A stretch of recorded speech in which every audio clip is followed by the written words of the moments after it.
پاچا توبه وویسته پاچا توبه وویسته اوس مخ په قبله ولاړ دی او لاسونه یې پورته کړل غوږو ته په لمانځه ولاړ دی پاچا خپېمانه دی توبو پسې توبې ګرځوي پاچا پښتون شو اوس په لاسو کې تسبیح ګرځوي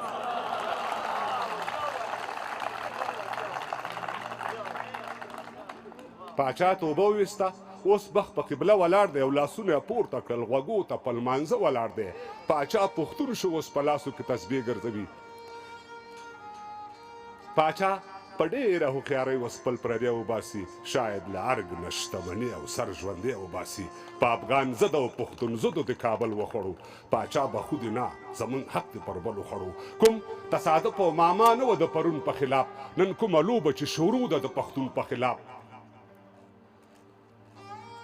کوم تصادف او معما نه وه د پرون په خلاف نن کومه لوبه چې شروع ده د پښتون په خلاف د نړیوال الزام په تور باندې ککړ هم زه یم عجیبه دا دله چې مړ هم زه یم او پړ هم زه یم صلح فقط یو شعار او تکراري خبرې صلح د لوی مداري خولکې بازاري خبرې جګړه ییز حل او سوله ییز حل یو کېدلی نه شي لکه په یو موزه کې دوه پښې ځایېدلی نه شي راغلی اوس په خپل راتګ باندې خپېمان ښکاري اوس په شا تللو قدمونو ته روان ښکاري ما درته ویل چې دا راتګ به درته ګران تمام شي اوسېدل هم او بیرته تګ به درته ګران تمام شي زما وړاندوینه درته پس هغه دغه ښکارېده دا درته تشه د شاعر مبالغه ښکارېده باکره زما وړاندوینه درته بس هغه دغه ښکارېده دا درته تشه د شاعر مبالغه ښکارېده نو هر یرغلګر دلته تیارو خوړلی لمر خوړلی له حنیفیت نه پرته هر یو نظام سره خوړلی تر څو چې دا ځمکه اسمان وي دا مطلق بولو چاته سوال نه کوو دا خپل مسلم حق بولو شتون د دې دواړو حاکمیت به خامخا وي پکې اسلامیت او افغانیت به خامخا وي پکې د تمدن او عثماني خلافت جوړو مزه په دې حال نه وم یو وخت امیر کروړو مزه نو ما بیټانې او څربانې او ما غرغښت لرلو تر کلکتې او تر سیستانه مې خوځښت لرلو ما د ایوب او د اکبر د تورې خرپ لرلو ما شاه حسین او شاه زمان او شاه اشرف لرلو له یما خان تر داود خان موږ سلطنت کړی دی زرګونه کاله موږ په دې خاوره حکومت کړی دی موږ څه کردان د عراق نه یو چې نیم به شو بس د مهاجر د سومالیې چې تقسیم به شو بس له چا نه وژاړمه له چا نه وژاړمه چاته او پر چا وژاړمه اول په ځان باندې اشنا که پر تا وژاړمه دا یو ویر نه ده چې سر ته لاس تر زنې کښېنم دې لر پښتون ته او که دې بر ته لاس تر زنې کښېنم نو ما خان شهید او مرزا علي خان او غلام خان لرلو ما یمل خان او خوشحال خان او دریا خان لرلو اوس پښتانه ایله د بل نه خپل ګریوان خلاصوي څوک په پتلون او څوک په لنګ تړلو ځان خلاصوي اوس پښتانه ایله د بل نه خپل ګریوان خلاصوي څوک په پتلون او څوک په لنګ تړلو ځان خلاصوي سعدالله جانه د درد څړې کې دې وانه اورېدلې د سواتیو میندو کړي کې دې وانه اورېدلې نو دنیا په منډه ده په بیړه کې دې خواته غوږ شه باکره دنیا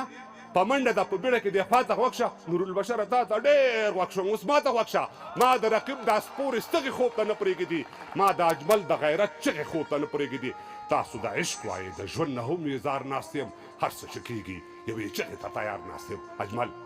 د حمزه سر ته د خیبر په لویه لار ناست یمه راځئ وزه هم هغې چغې ته تیار ناست یمه د تاترې په سر ولاړ یم تر بولدکه یاره د ملکڼ په سر راوخېجه ټپکه یاره د شنه ګل رنګینه لوپټه د یاره نه بلیږي اوس د پیزوان د مارګلی په کنډو نه ځلیږي نو زرها لکها به وي خو ستا په شان به نور رانه میندې به کښېني داسې زوی به بله مور رانه وړي قبر دې ګل شه او درجه دې خدای اوچته درکړي شیخ بجلیګره رب دې وواړه جنته درکړي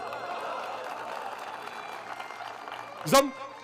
د خالص بابا په سپینه ګیره لوړه کوم د حق دپاره به تر مرګ پورې جګړه کوم دا ولګل او ادم خان پړاو ته لار وباسم دا د وزیر محمد ګل خان پړاو ته لار وباسم خو د قیاس او د مجان دښمني نه پالمه دا کوي ګټه که تاوان دښمني نه پالمه یوه نقصه وه بیا یې راته وایم ټول ځوانان ناست دي په ځان شکمن شم چې زه ستا ته پټان پاتې یم په ځان شکمن شم چې یو زه ساده پټان پاتې یم د کارتوني شل کلن ده ورته حیران پاتې یم خدای د خیر پیښ کاندي په داسې بدو چارو بوخت دي زموږ زلمي د جنکیو په افکارو بوخت دي ږیره او برېت پټکي څادر نه هم خبر تېره ده لاکټ بنګړې سرخي پوډر نه هم خبر تېره ده تنګې جامې په ملا کاږه لکب رزي روان دي نو زه حیران یم چې نران که نرخزي روان دي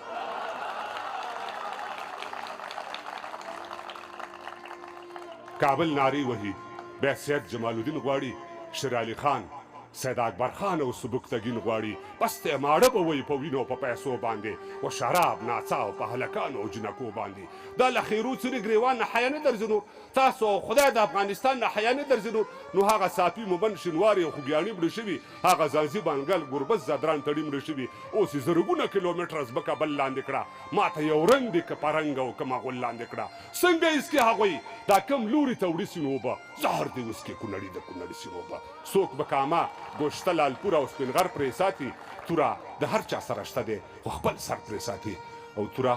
د هر چا سره شته دی خو خپل سر پرې ساتي